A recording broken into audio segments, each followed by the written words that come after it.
आज से 3 दिन पहले एक डेंटल डॉक्टर ने मुझे व्हाट्सएप से ब्लॉक कर दिया। बड़ी अजीब सी कहानी है।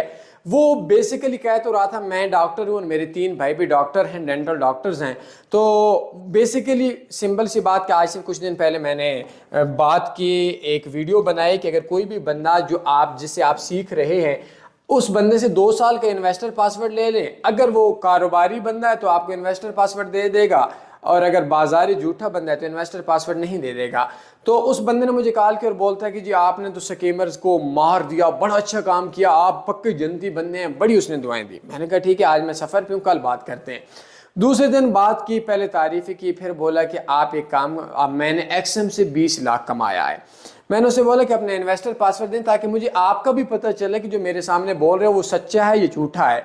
तो उसने कहा नहीं, मैंने तो 6 महीने पहले ट्रेडिंग छोड़ दी, मुझे पैसों की ज़रूरत थी। मैंने कहा कोई मसला नहीं है, इन्वेस्टर पासवर्ड के साथ